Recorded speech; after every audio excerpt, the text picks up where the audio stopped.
Good morning, everybody. It is 9:30. We do have quorum if Alex Lagini turns on his camera on Zoom, so I can just confirm that he is present.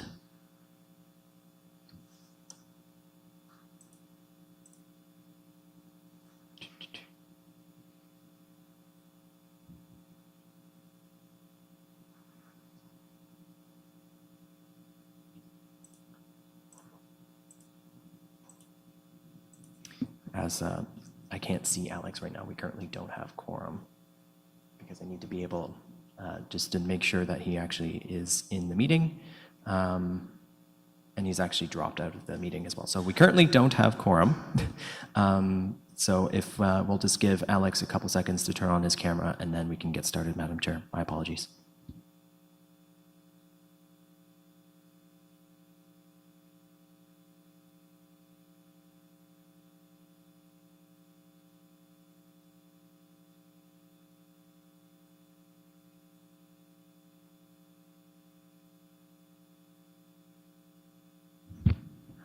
I will also ask all current applicants on Zoom to turn off their cameras until we have quorum, please. Thank you.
Perfect. Okay, so I can confirm we do indeed have quorum because I briefly saw that Alex is in the meeting.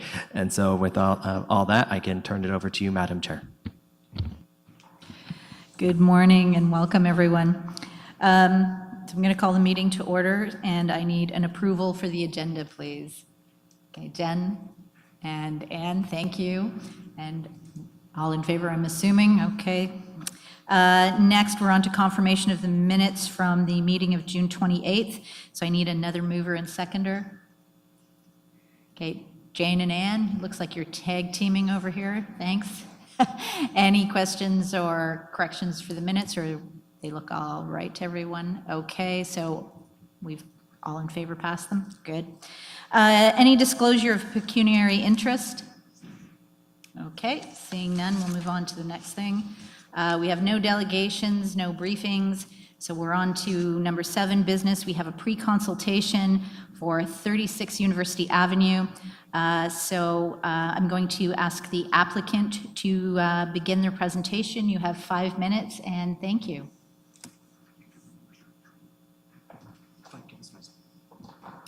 Okay, we just need to get things rolling up here.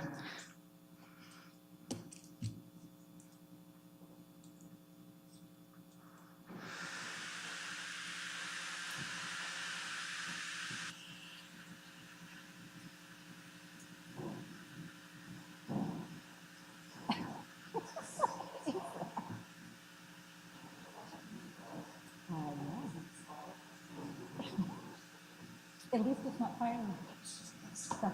And I know, I walked in, I'm like,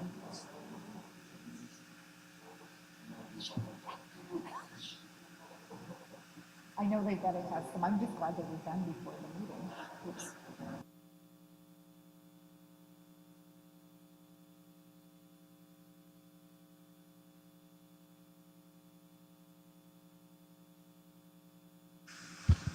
All right, so if the applicant, who I believe is on Zoom, could just begin the turn on their camera and begin the presentation, you are ready to go.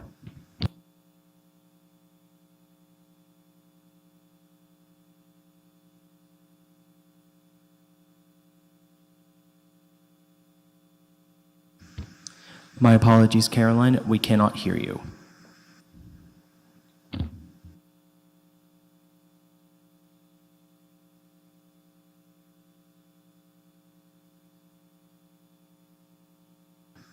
My apologies, we cannot hear you. Can Michael McClellan please try to speak?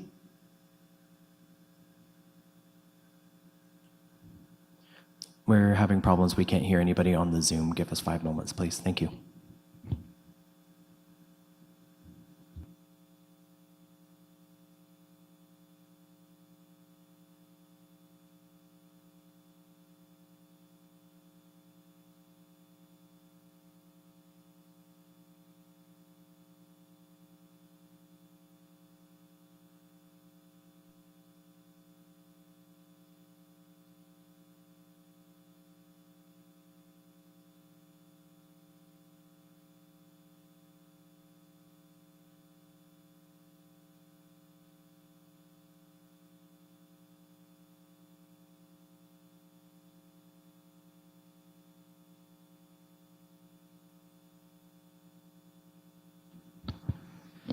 So it still appears that we're having some audio issues with the connection between Zoom and the meeting.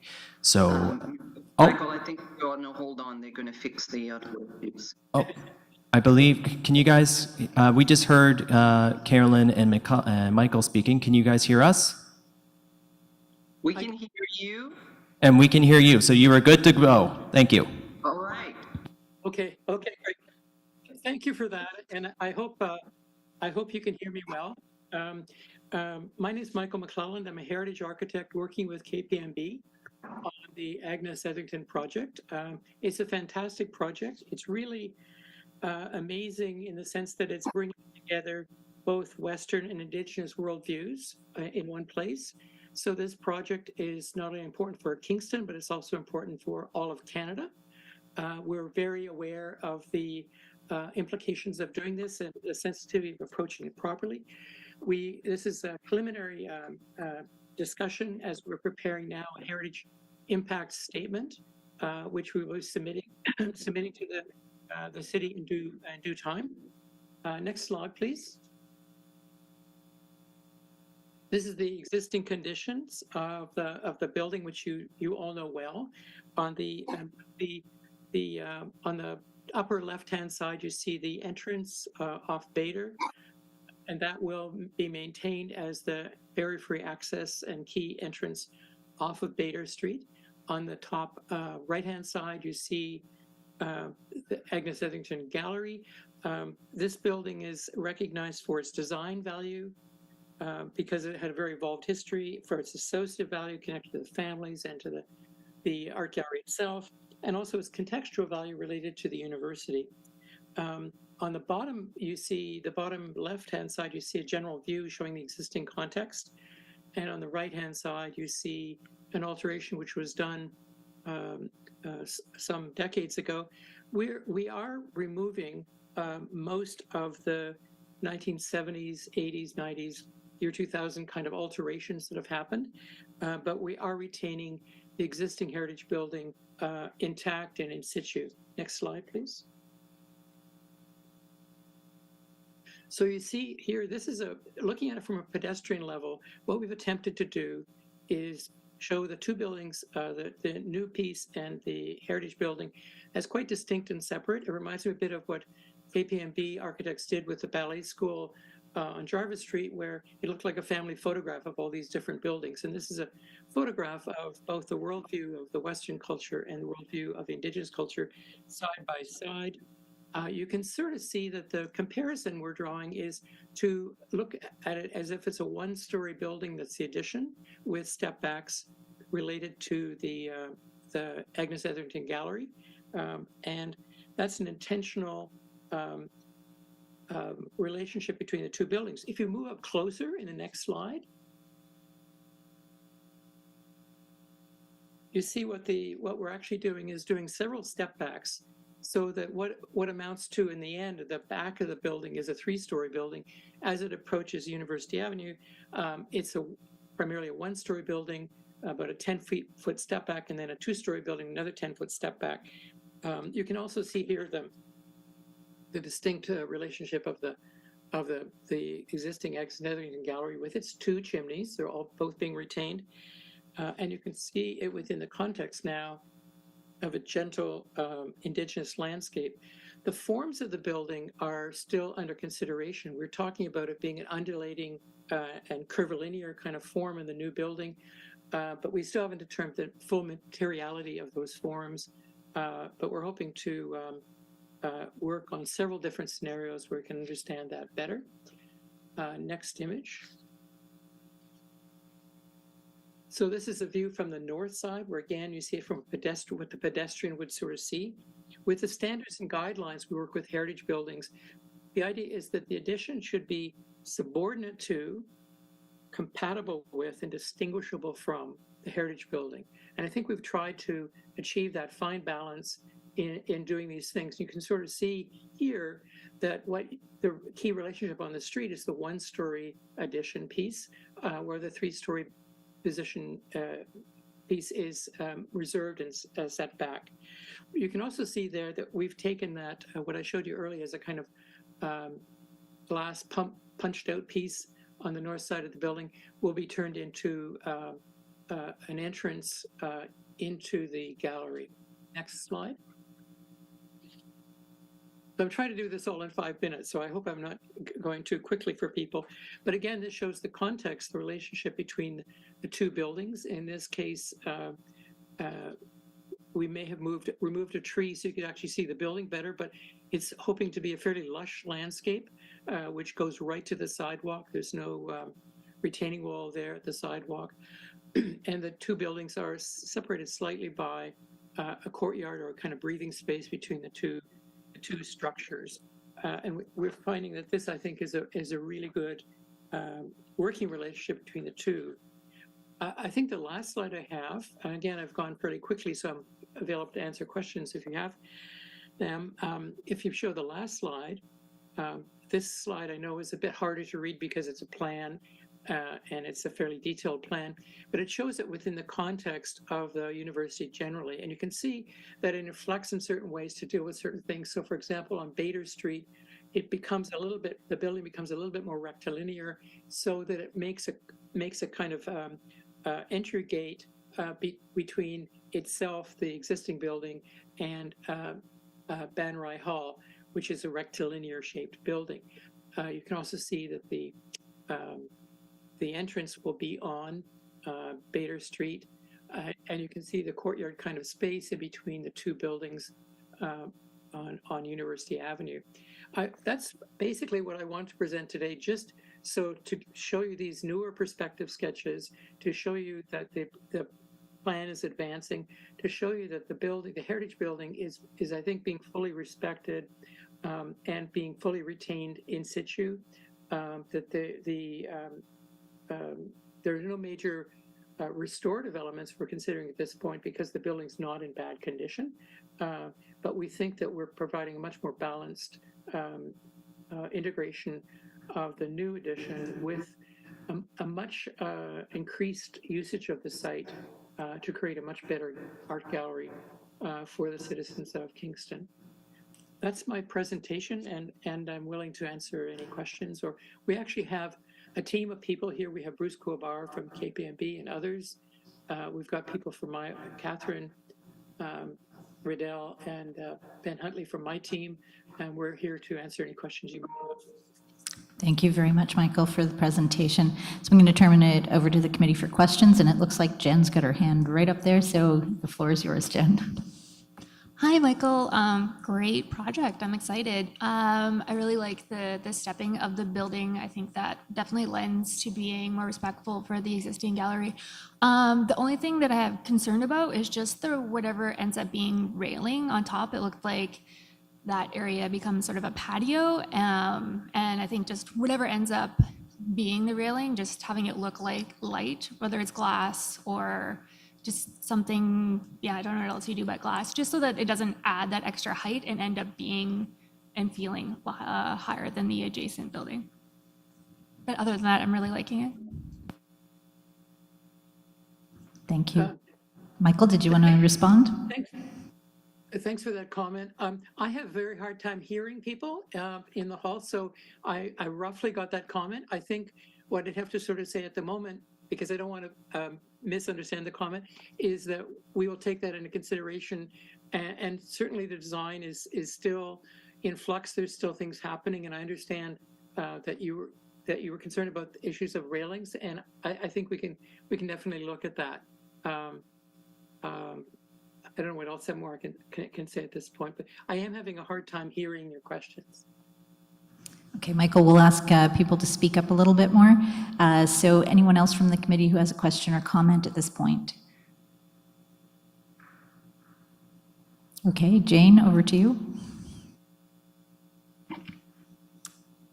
Hi, thanks for that. I have a question about, or maybe a clarification about the slide that you showed with the rendering and how that compares to what's in on Dash. Because from looking at it from your slide off Bader and University, it looks like the building, the new building doesn't actually protrude, the face of it, the facade, doesn't protrude beyond the original building. Could you comment on that, please? Go ahead, Michael, or one of your team. Again, I'm trying to read the text underneath the pictures to understand better. I Michael, think would you like what us we to looked at, reiterate the first of all, is that question? the building is in line with the existing heritage building, so it doesn't poke out further. Oh, would you like us? Could you reiterate the question? That would be great. Thank you very much. So, can you hear me a bit better? I have a very protruding voice. That is better, yes. Okay, so Jane McFarland asked if you could comment on the difference between what was shown on Dash and what is shown in the slides you just presented, and if the new building doesn't actually protrude to the same scale as it was previously shown. Yes, the building, we're very careful to make sure that the building doesn't proceed out in front of the heritage building, because we're really careful with that view. It does come in line with the heritage building because, frankly, we've got a lot of gallery to add to the space, but it only comes in line as a one-story building, which means that from the view, the sense will be that it's not in any way a larger or imposing structure from that perspective. But we will, again, because I'm not sure I'm really hearing the question properly, we will take into consideration this, and we'll understand it. We'll have conversations with you more to make sure that we're addressing this issue more clearly. But really, the understanding of how the building relates on University Avenue is not only the relation to the Agnes Etherington Gallery, but also the other buildings up and down the street. And so we want to make sure that the streetscape context of University Avenue is maintained and improved. Okay, thank you, Jane. Do you have any other questions? Yes, please. I'll try to be more explicit. What I'll actually, pardon me, Jane, and through you, Madam Chair, is what I found, because the chamber system is so finicky, if you could really, really almost like shout for the members on the, it's going to be a bit loud for us in here, as you can tell, but just because of the system right now, so if you could really get close up to your mic, and hopefully not produce the same kind of feedback I just did, but nice and close so that they can really hear your question. Thank you. Okay. I want to say that it's going to be important to limit penetrations to the original building to the least number and area possible to retain as much of the building. Could you please comment on what actually is going to be removed from the original building in order to facilitate this? Okay, so Michael, did you hear that clearly? If not, we'll have it said again. I think so. The question is, we're frankly retaining all of the original heritage building. If you go in the gallery now, you'll find that there's a long ramp, and that's where we start to make the changes. We're really working on making the whole gallery very accessible without the use of massive ramps. And so there's very little of the original structure that's being removed or altered. There are some interior alterations which are minor, but the intent is to really strongly make a clear dividing line between the heritage building and the new structure. There are alterations. For example, I did show you the one large punched glazed opening on the north side of the building, and that's something that we're altering rather than removing. Thank you, We can Michael. provide more. Jane? We actually, as the heritage impact statement is prepared, it will have much more detail on those kinds of alterations. Okay, thank you, Michael. Jane, any further questions? Okay. Anyone else from the committee? Anne, go ahead. I'd like you to comment, please, on what the sight line would be from Grand Hall's front door looking across to the Agnes Etherington, please. Okay, go ahead, Michael. We can prepare, thank you for that question. We can prepare other views. We prepared these views in particular for this meeting, but I think there may be, as you just asked, there may be other views which may be important to understand and see. So we can certainly prepare those for review and submission. And I think we're very interested in making sure that all the views work properly, and that the distinction between the Agnes Etherington building and the Agnes Etherington Gallery as a whole is clear. So we can certainly, we haven't done that for this meeting, but we can do that for later meetings. Okay, thank you, Michael. Anne, any other questions or comments? Go ahead. Many years ago, I was very lucky to be the media relations coordinator for Charles and Diana when they came to Kingston in 1991. Prince Charles entered the Agnes Etherington through that doorway, and I wonder, with the renovations going on the inside, how that doorway is going to look in the longer term. Okay, did you hear that, Michael? I'm afraid I didn't hear that one so well. Could you? Ian, can you go ahead? Thank you. All right, so Anne asked, there is a doorway in the center that the current king and Princess Diana entered through back in the 80s or 90s? 90s. 90s. And so she's just interested in what the future of that doorway is. Well, possibly someone else on the team might be able to answer that, but my sense of it is going to be removed. But I think what we're looking at is, because it's been an evolved, a long history on the site, we want to interpret those various occasions that happen on the site. In fact, the visit from King Charles, we would want all of those things to be part of the history, the narrative history of the gallery. So that's how we're responding to those pieces. Thank you. I'm not sure whether anyone else wants to, but I think that's our basic response. Okay, thank you, Michael. Anne, do you have any further questions? One last comment. So the door is going to be removed? Michael, can you confirm that the door is going to be removed? I believe that's the case. I can get back to you on that. I'm not sure I'm really understanding. So I will get back to. Sorry to jump in. Just for clarification, are we referring to the door on the historic house or the center door that is currently the main doorway of the gallery itself? The door on the original house. That's where Prince Charles entered. That will be retained. Okay, thank you. I appreciate that. Okay, Anne, any other comments? Anyone else from committee?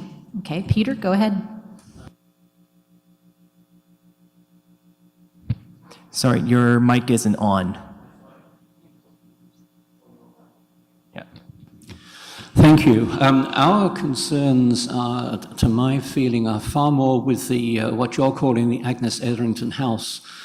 And I've got two comments there. Firstly, it is far more than the Agnes Etherington House. This is the Richardson House. And Queen's respects the Richardsons for their fundraising, for the fact that George Richardson lived there his whole life before Agnes moved in. There's a far richer history and association with Queen's than this house, and I think we need to be very much more careful of plans for it. I'm looking at Exhibit C in the package we were given, which shows new construction reaching over the house. And when I looked at your presentation, View 3, which was the view down University Avenue from Stoffler Library end, there was a tree beautifully in the way of showing what that extension over the house was like. And I hope that you are really going to respect this house when you come back with the proper drawings, because at present I would have great difficulty in basically starting to cover up this house. Thanks. Okay, Michael, do you have any comments or anyone from your team regarding Mr. Gower's concerns? I'd comment briefly, and I would like to apologize that I'm having such a difficult time hearing people. That seemed like a very interesting question. And what we've tried to present today was simply perspective sketches. I have had some trees removed from the perspective sketches to make everything a bit more visible, but they definitely will be much more legible in the plans. And the intention is to make great clarity between the conservation of the existing building and the recognition of all of its associative values, particularly the issue of the different families and what they've contributed to the building over time. But I'm very sorry if I haven't heard properly the question, but we certainly are interested. These are simply perspective sketches which we're trying to give you as much information as we could at the moment, but I do understand that fuller detailed plans will be required, and we're preparing those now as we speak. Thank you, Michael. Peter, do you have anything else you'd like to ask or add? It sounds like... I would just add to that I think you have just down the road a very good example of adding a modern addition to an historic building, and that is at the old nurses' home, now the Museum of Healthcare, where when the elevator was added, it was put to one side and did not interfere with the original building, and in fact helped access to the original building. And that is, I think, as much intervention really as is needed and should be. Thanks. Okay, thank you, Peter. Michael, did you want to say anything to that? I think, Peter is just trying to point out what he thinks is a good example for you, but. I think we'll definitely look at that. That's not an issue. We will. We're here for comments. We want to hear what people's concerns and considerations are. So we'll definitely look at these things. And thank you for those comments. Okay, thank you, Michael. Through you, Madam Chair, it's Tony Goetz, Director of Campus Planning and Real Estate at Queen's. We are having significant difficulty hearing the questions, and I don't want to create a disservice to the committee by not properly answering the questions. So I just like to ensure that we could get a transcript of the questions to make sure that all of the concerns are addressed. Mr. Clerk? Because really, I can hear from my end, and I can hear what Michael's hearing. We really are only getting very echoey and very faint sounds on our end in terms of the questions.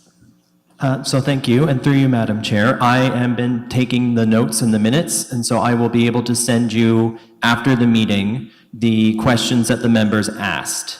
It is unfortunate that the technology in the room doesn't play very well with Zoom, so it's just the fact that this chamber is very old and very echoey. So hopefully we can continue to try to, I know our staff in the background are trying to tweak the audio settings to make it a bit better, but I will get you those questions as soon as possible, and then any answers that you feel needed to be elaborated on, I will circulate with the committee. Thank you. Wow, it just started working really well. Ian's got a good projecting voice. So with that, thank you, Tony. We'll make sure you have the questions so you can provide any clarification from your team. There's only been one member of committee who has not commented. Alex, any comments before I move to the public? Well, one thing I want to comment, I don't know what you did about 10 seconds ago, but the audio is perfect now for both of the two of you. So whatever you did, keep doing it. That's credit to the IT team in the room, so thank you. Okay, so I'm going to move to the public. Are there any members of the public present who would like to comment?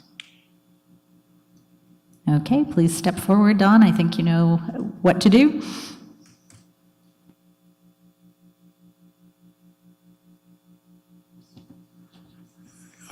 Can you hear me all right? I'm Don Taylor. I have a question about the in the new glass building. There are strong vertical lines shown in the drawings. Are those meant to be Venetian, or not Venetian blind, are meant to be vertical blind structures, or are they some other structure that's associated with the walls? All right, so Michael, did you hear that? He's I heard that perfectly. This is wonderful. Much better now. That's fantastic. So what I did here, we're still looking at exactly the materiality. In discussions with Indigenous people, we're looking at those maybe being fins out of tamarack, but we need to look at other versions of how we might be able to accomplish that. What it does is allows us to break down the scale of the building very nicely. So we're looking at that, and it also does interesting things with the light within the building. But that's right now it's an intent, but not an actually resolved design detail. So we're continuing to work on that, but that shows the design team's interest and intent. Okay, thank you. Don, do you have anything else to add or ask at this point? Okay, thank you. All right. So with that, we're going to move on. Looking forward to some of the answers back. So we're now on to 7282 Sydenham Street. So I'm going to ask the applicant to give us a 5-minute presentation on what's coming forward. Nice to see you, Sam.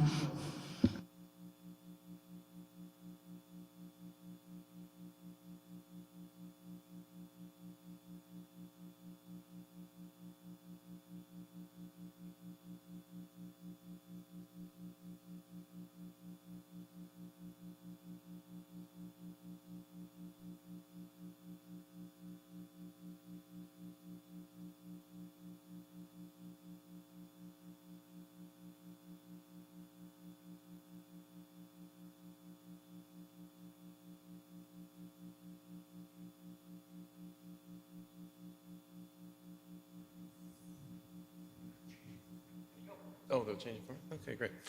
Good morning. My name's Sam. I'm here from the Spire, which is 72 Sydenham Street, also the United Church, the Sydenham Street United Church.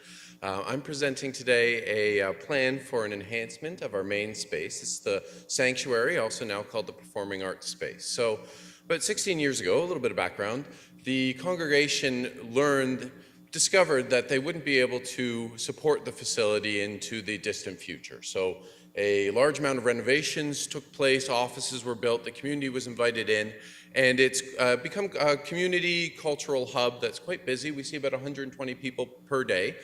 We have lots of activities, lots of different organizations, choirs, orchestras, community events, birthday parties, etc. It's very dynamic, very active. So part of the enhancement, am I doing this? Oh, we'll go to the next slide. It has to go on here on the laptop. Oh, I see. Okay, cool. Part of the enhancement space has been to develop the performing arts space, the sanctuary. This is because we have a large number of groups that come in, use the performing arts space, present different theater productions, concerts, etc., but they don't have the technical facilities to meet the standard expectations of modern audiences and do really what they want to do and present their art. Right now, for example, we have a theater group in doing a week-long production of a musical called The Company, 15 actors, 7-piece band, quite a big event. They had to bring in their sound system, they had to bring in their lighting system, and these processes can be quite expensive, they can be difficult, and generally you don't get the output that someone would want from a modern performing arts space. This is because you can't tune your speaker system properly because you're literally bringing it in, plugging it in, running the cables and hoping for the best. You can't do the kind of frequency control. You can't set up lighting in a way that I think a modern producer, promoter would expect. It's timely, it's costly, and it's difficult. So what we're trying to do is put in a fixed production system so that these groups that use the space can use it with a lot more ease, and sometimes not have their whole event prohibited by cost or the ability of the technical production capacity in the space.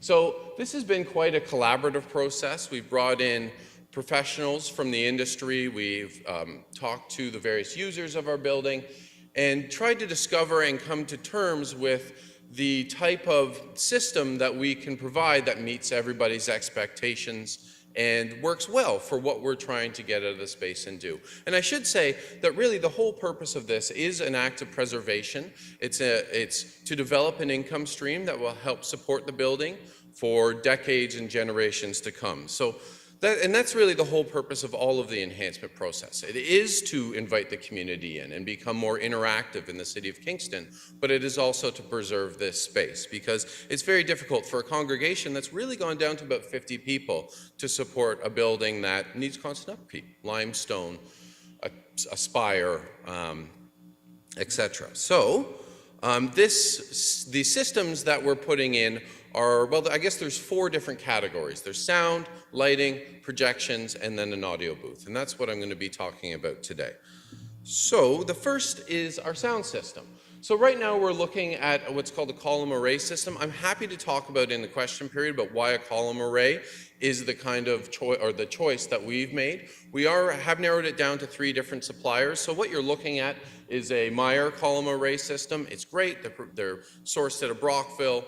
Very easy to repair, an industry standard, very high-end technology, and they can do a number of different things in the space, with the space, that help solve many of the acoustical challenges that a vaulted ceiling provides, that a reverberant balcony provides, etc.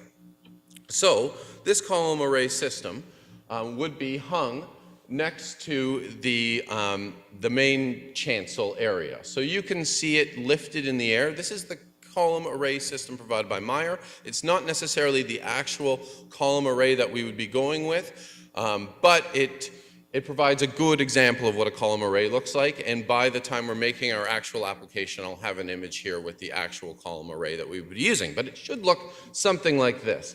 The column array is the long element that's marked with A. Next to it, you'll see an element marked with B, and that is a subwoofer.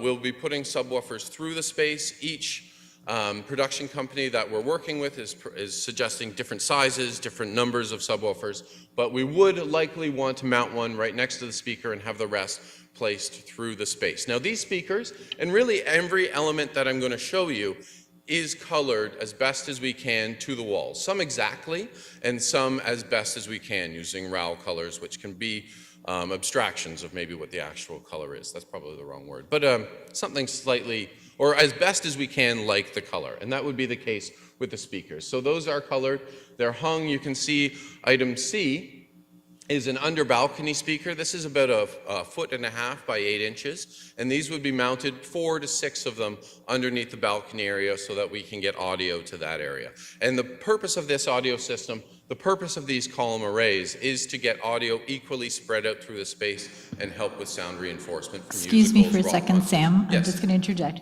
You are running over time. I'll give Already? you a couple more minutes. So God. why don't you hit the highlights, because I'm quite sure that the committee will probably ask the questions that you want Okay. to talk about anyway. I'll fly through this. Okay, thanks. So for lighting, we are looking at different lighting positions. This is our top-down lighting position above the chancel. You can see 8 different openings. That is opening up of 4 pot light holes that we have already and adding an additional 4 pot light holes that we would be protruding lights through. You'll also see item B, which is a projection screen that would repel from the ceiling. And I'll get to that in a second. I should say that with the fixtures, they are removable, but they are also colored to the building. We've been working with Sherwin-Williams in the United States to develop the exact color that matches the wall. And I do have with me a panel that I'm happy to show you that of the color that we'll be coloring those lightings with. And that's done in factory. So this is our side lighting.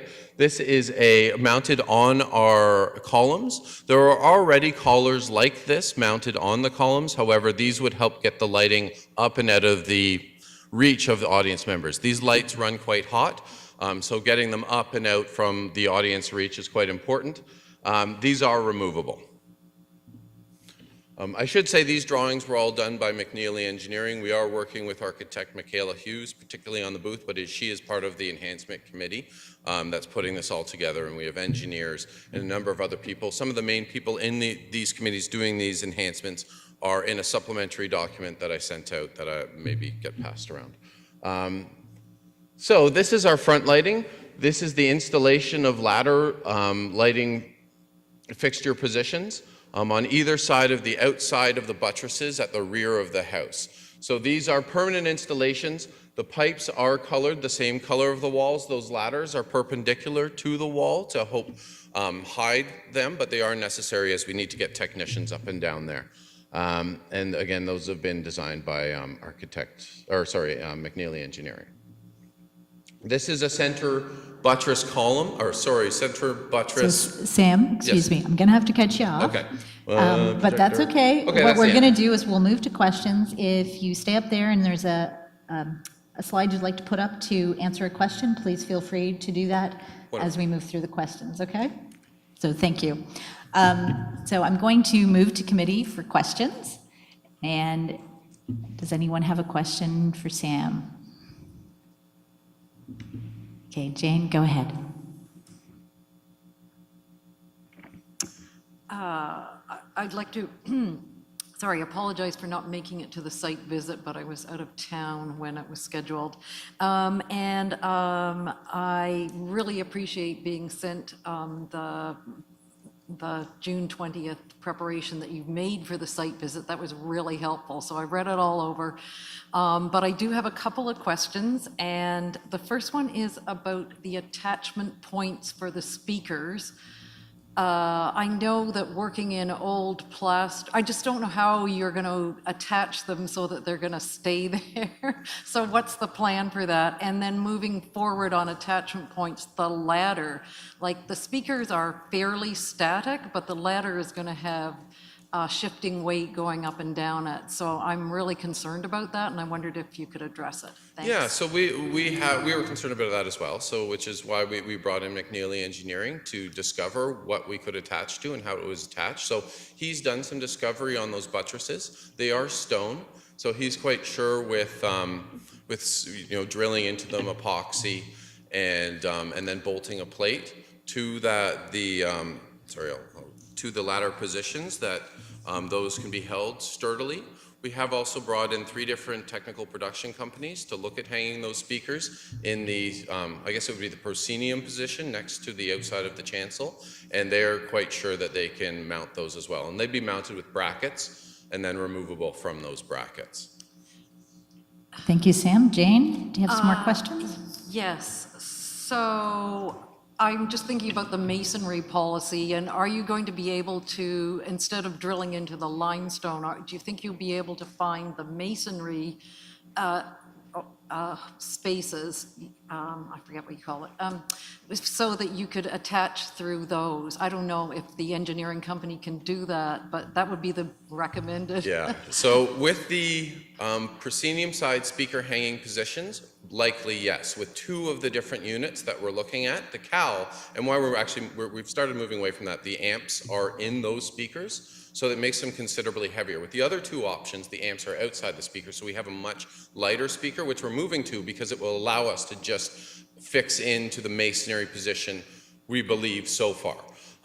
But with the ladders, because of the weight and the shock that they could take on a fall, now we do have a secondary arrest that's coming down from the ceiling, a retractable arrest to hold, to take any kind of fall arrest. However, because people will clip on to those ladders just to take their weight while they do technical work in those positions, we will need to go into the limestone inside those buttresses. And how many penetrations would you expect then, roughly? Per side, you know what, I can make a guess, but it would be better for me to get that information from the engineer. And finally, I noticed you're going to be removing some pews, a couple of pews for the, whatever, the control room. Yeah, the booth position, 100%, yes. Yeah. And are you going to retain those somewhere? No, so we have several pews that are failing around the space. So our plan, they're delaminating, and the bottoms are, where they're delaminating, it's very, very difficult to fix. So our plan is to replace those with these pews, or to use parts to replace some of the other bits that are delaminating from themselves. Right, yeah. So am I correct in assuming that you're going to save them basically for yeah. parts? Yeah. Okay. Yeah, we'll save and use what we can and discard what is beyond repair. Great, thank you. Okay, thank you, Sam and Jane. Okay, Peter's next. Okay, thank you, Sam. I think this is just wonderful from two reasons. Firstly, as 50 years ago when I was a theatre techie, boy, I wish we'd had some of this equipment available then. Secondly, because what you are doing is keeping an old building able to be used. I well remember, in fact, just recently sitting in some of the English cathedrals, not being able to hear or see a thing. Now they are beautifully wired, and you can actually see what's going on. And I think that that's what you're doing here. I think Coverdale will be wondrous at his building is being used in this way. I've got a quick question to you, probably, Philip. Masonry policy. Does it effective on interiors, or is it just exteriors? Through you, Madam Chair. Just want to make sure because I missed the beginning of that, was it about the designation and where it falls? Well, Jane mentioned that if they're going into limestone on the interior, they need to remember the masonry policy. My thought is that the masonry policy is only on the exterior, and I can't remember. Yeah, neither can you. So I'd have we'd have to check that one. Yeah, I would have to, but to address your point, in the internal designation bylaw, they don't actually mention limestone. Okay. The other comment, Sam, and I hate to bring this up, is can you please make sure that when this is removed and upgraded and updated, then the building can go back to what it was before? Sorry, so can I get a little clarity? When some of this equipment, as it becomes outdated or not needed, is removed, can you make sure that that part of the building which has had screws or whatever put into it can be repaired properly? Oh, I see. Yeah, absolutely. Yeah, and everything that we're putting up, we're making as removable as possible. Okay. And we're thinking even like if a film comes in or something, what can we take away to restore it right back to the original? Which is why we're using collars on the pillars and things like that. So, and I'll keep that in mind. Okay, so any other members of committee with questions or comments? Okay, seeing none, we're going to move to the public. Any members of the public who would like to ask a question or comment? Okay, Don, please step up.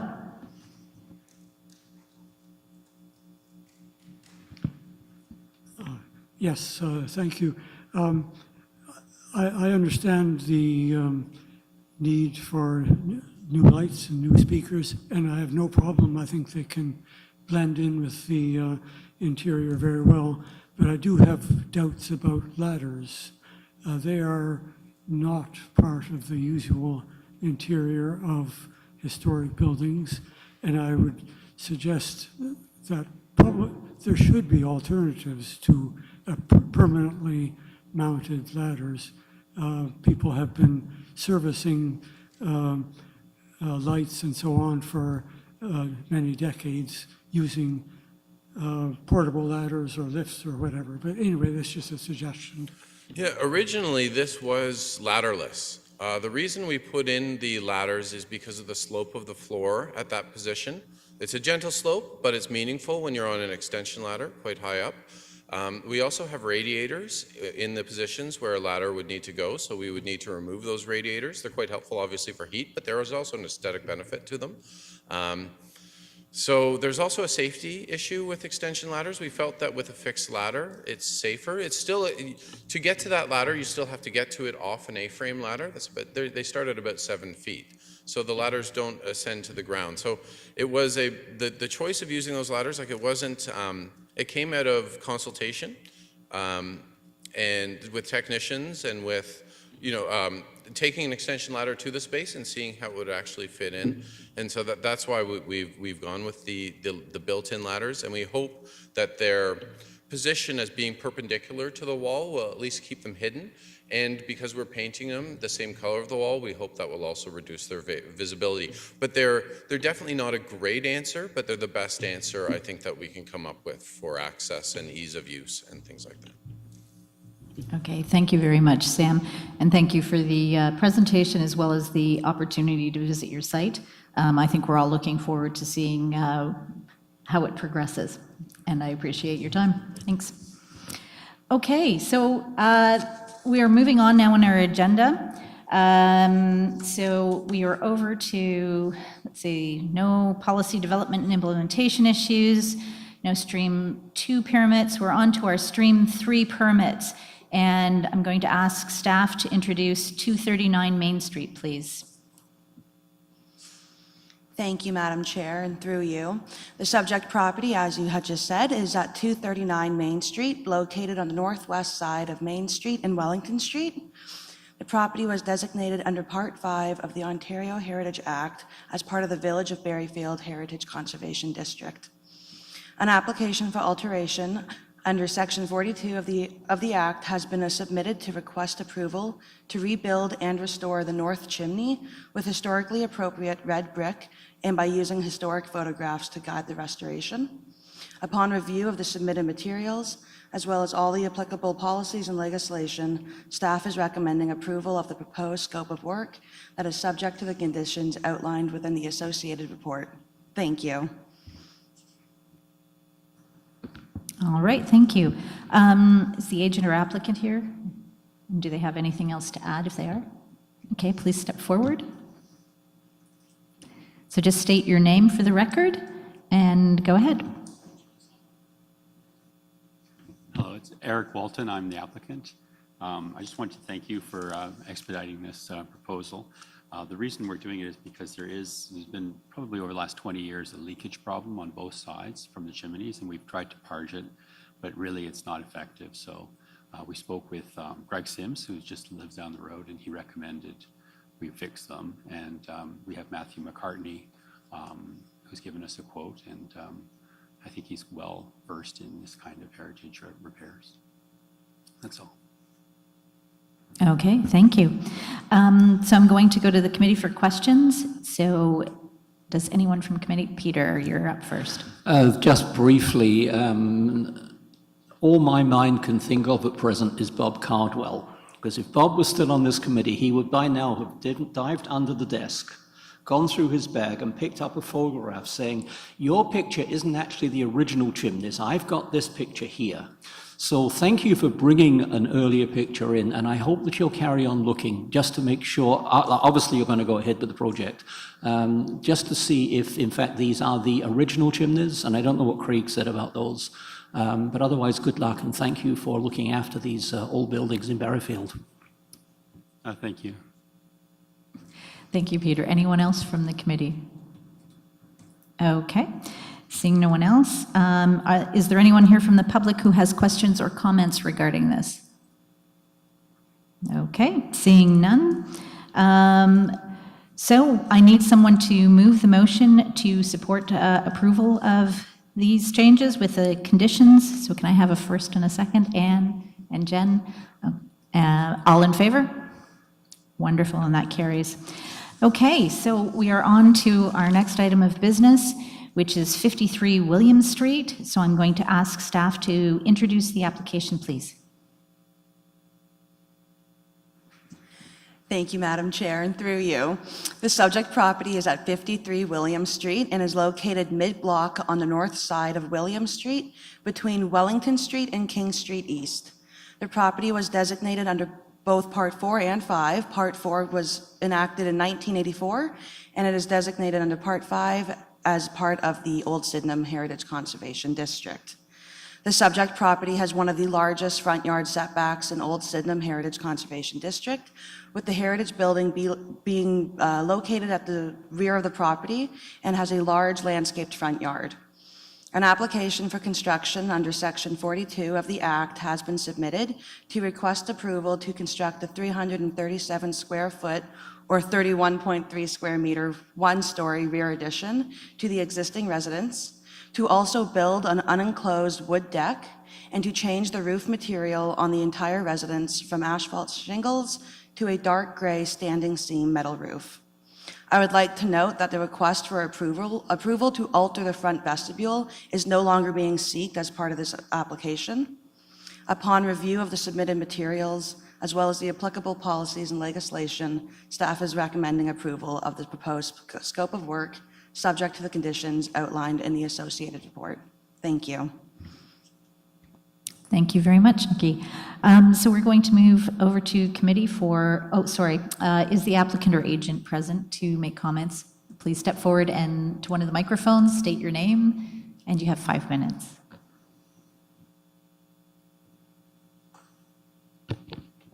Good morning, my name is Todd Biggerman. I am here representing Mark Peabody Custom Builder and the clients Dr. and Carolyn Davies, who've owned the property. I'm just happy to answer questions. I think Nikki's done a good job introducing the project. Okay, thank you. With that in mind, then, we're going to move to committee to see if committee has questions or comments on this. And we'll begin with Anne. Thank you, Anne. I'd like description of the issue around the vestibule, please. Okay, staff or the applicant? Thank you for the question, Anne, and through you, Madam Chair. The issues that we had with the front vestibule at the time of the application coming in was that it is a heritage attribute, and there was not enough justification to alter that attribute. Therefore, we were recommending denial of that at the time, and the applicant's agent has come forward saying that they would pull that portion of the application at the time. Anything further, Anne? Okay. Any other members of committee with questions or comments? Okay, go ahead, Jane. I just wondered if there was any thought on colors for the addition at the back and side, because as you know, you will be able to see it from the side. Thank you. Okay, who wants to take that one? Okay, go ahead. There aren't yet. It's still in design phase, so the next meeting we have with the clients will take that into consideration. Okay, and go ahead, Jane, if you have more questions. So then this is a case where we actually don't know. We know that it's a dark gray standing seam metal roof, but we know that it's fiber cement clapboard siding, but we actually don't know what color it's going to be.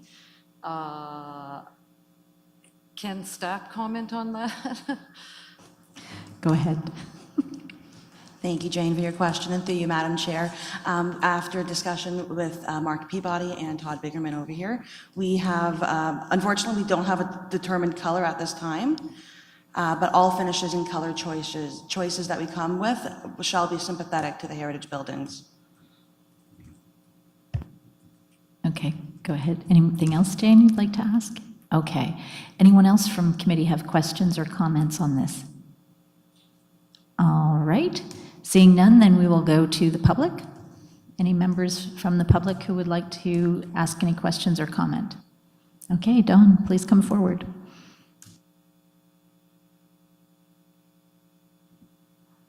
I think the applicants have done a good job in trying to satisfy the requirements for heritage guidelines and zoning and so forth.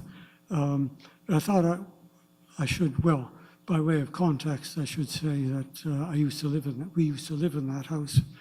Our children grew up there and in 55 from 1970 to 1996, I think. When we bought the property in 1970, we bought it from an elderly lady who was born there. So for many years, it's been in a family residence, and unfortunately 53 is no longer a family residence, and with this addition I think it's even less likely. But that's, that's the way things are going. But I think the committee should be aware that, well, first of all, I'm glad that the vestibule is not being altered, but I know we should notice that the width of the new addition is wider than the original house, and guidelines sort of discourage that, but they don't absolutely forbid it. But in this case, it means with the wide addition at the back and the deck, there's practically no free space in the backyard. Lots of space out front, but almost nothing in behind. So in a way, I kind of regret that this is the way things are going downtown, but that's the way it's working nowadays. Thank you. Thank you, Dawn, for some background and comments. Does anyone wish to say anything to Dawn's comments? Okay, then thank you very much. So seeing as there are no other questions or comments from the public, we're going to move for a vote. So I'm looking for someone to move the motion to support approval of this. Alex, thank you, and Jen. All right, so any final comments? All right, seeing none, I'm going to call the vote. All in favor? And that passes. Thank you very much. All right, so with that, there's nothing on working groups. There are some permit approvals just noted for the committee at the back. Are there any questions on those? Okay, seeing none. No motions, no notices of motions, no other business. No correspondence. So the date of our next meeting is August 16th at 9:30 a.m. And please, if you have regrets, send them ahead of time so that we can ensure quorum. With that, I'm going to ask for someone to move to adjourn and someone to second. So Jen and Jane, and all in favor. And thank you again to everyone.